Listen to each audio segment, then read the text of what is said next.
So we all know the Hulk has kind of been, well, absent since Infinity War, in a way. I think we have all enjoyed the Professor Hulk thing for a bit, but like it was in the comics, it wasn't really something that was supposed to last forever. At least they actually did stuff with him in the comics, and they didn't let him just sit as a character. Hulk has always been a part of Marvel's Mount Rushmore. There's no argument on that. Don't even. In the past few years, Hulk has consistently been a fantastic series. Danny Cates had a really good run on Hulk. Even his newest issues have been really good. And not to mention the literal character-defining run that was Immortal Hulk. Now, with that being said, Hulk has consistently been one of the least utilized characters in the MCU. I know the 2008 movie, but you know, that was almost 20 years ago. And fans have really not been happy with the Hulk essentially just being a big green Mark Ruffalo since Endgame. But we know the MCU has been trying to right some of its wrongs as of late. 2025 was actually a pretty good year. Thunderbolts was really great. Even if it didn't rake in amount of cash, it was more of a movie to restore trust, and Fantastic Four was much the same. I really enjoyed both.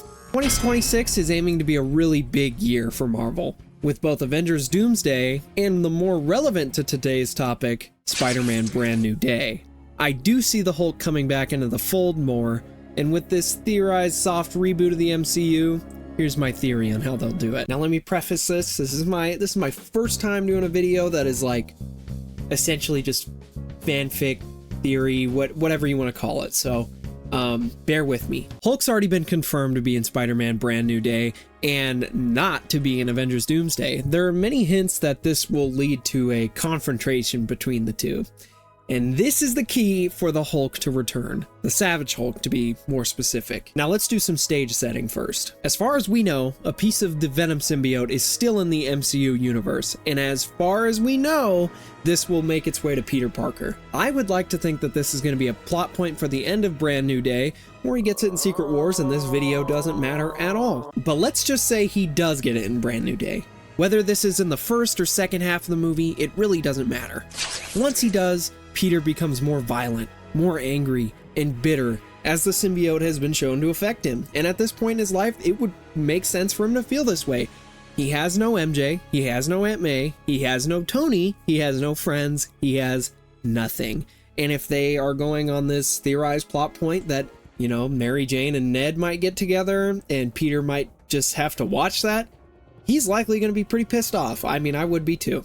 So, as Peter uses the symbiote more in his daily life, word spreads of this black-suited Spider-Man leaving criminals in bad conditions. They're turning up in hospitals broken, and some likely left with lifelong conditions. So now you're asking, why does Bruce Banner care?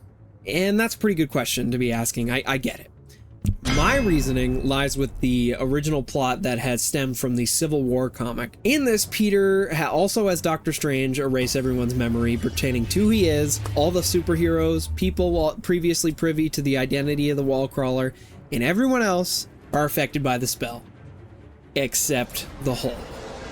Like, the Hulk persona specifically. Tying this back to the movie, there's a possibility that Hulk was not affected by the spell, and possibly Banner too. Now, even say Bruce Banner doesn't know who Peter is, I think there's a good chance he could go to Spider-Man to try and console Spider-Man. Banner, hearing reports of Peter hurting people more brutally, maiming, and kind of pushing himself further into that black that matches his new suit, he sets out to console Peter and offer his counsel, knowing a thing or two about anger himself. Upon finding Peter, he greets him by his name, which takes the Wallcrawler by surprise, no doubt, and after explaining how he still knows Peter, he just kind of wants to leave, like immediately. The situation's already turning sour. Hulk insists that Peter stay and listen, and for a moment, Peter obliges. Hulk asks him about the new suit, the new powers, and the strength it's given him, and is skeptical of the effects it might be inflicting on Peter himself. Peter makes mention of how he found it, and how there's a slight hint that it might be speaking to him.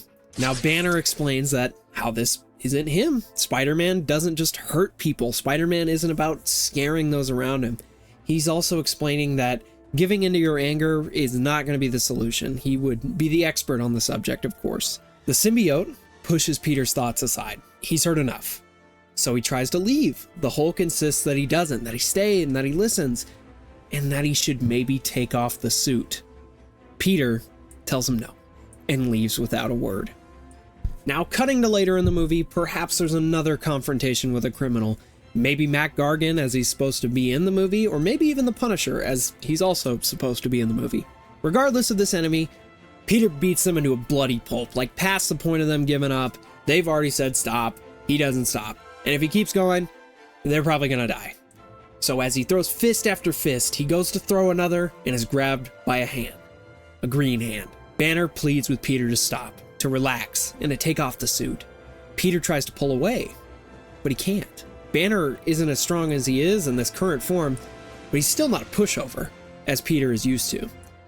Now Banner again tells him to stop, and that he's not going anywhere until he calms down. Now I want to cut away from the story just for a little bit and give some context on how this next little bit would make sense. If you know anything about Spider-Man, you'll know that he holds back immensely, knowing that if he doesn't, likely his enemies would quite literally explode if he hit them with all his force. Spider-Man is ludicrously strong. One of the best examples of this is during Superior Spider-Man, when Doc Ock has control of Peter's body and he hits Mac Gargan square across the jaw and blows it off. Like his whole bottom jaw just blows up, and Otto is like...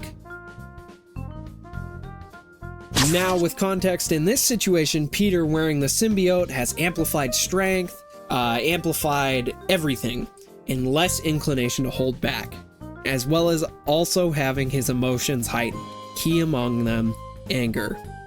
So with that context, let's get back to the setting.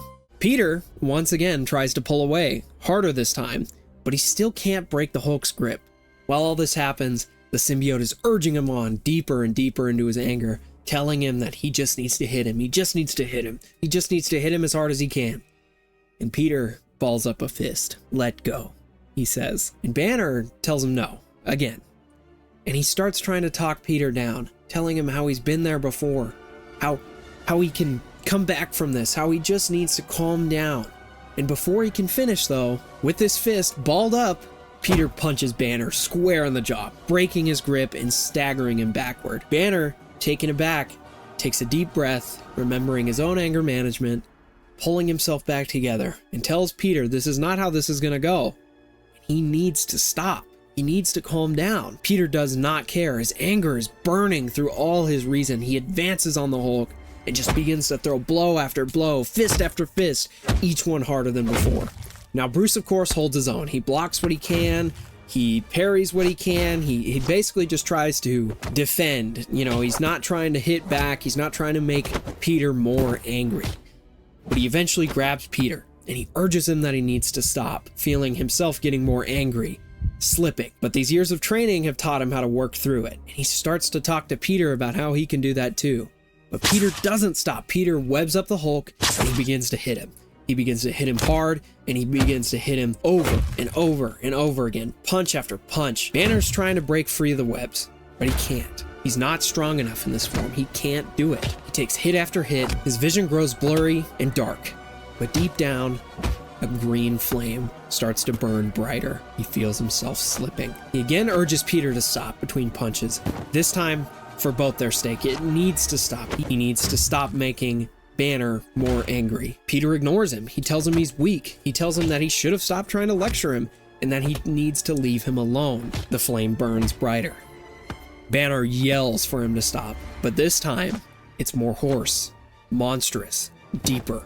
It comes from somewhere else. And for a moment, Peter does stop hitting him. He has a moment of clarity about what he's doing. He stands up and he rips off the webbing and he tries to gather his thoughts.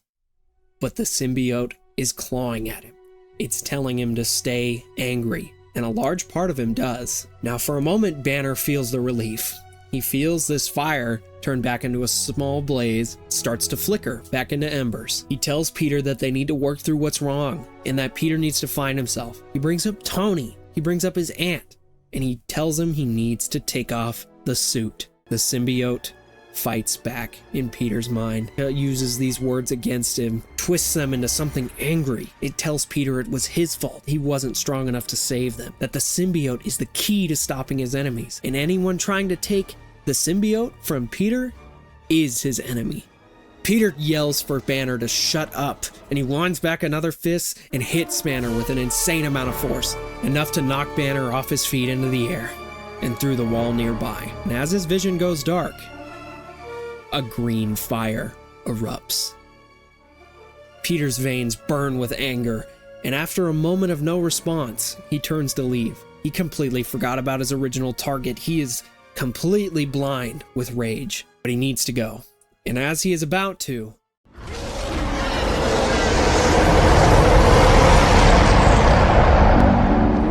the earth and sky erupt with the loudest, monstrous, and most angry sound he has ever heard. A roar that seems to part the air around him.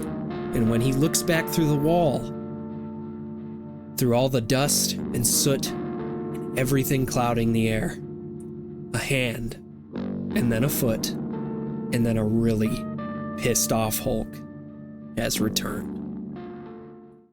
Now from there, obviously there's probably going to be a big fight, and then I would like to think that it leads into Secret Wars. You know, they get pulled into the battle world, but that's a whole topic for another video. This was just about how I think the Hulk might come back. And if you guys enjoyed this theory, if you guys want to see the Hulk come back like this, I mean, I think it'd be really, really cool.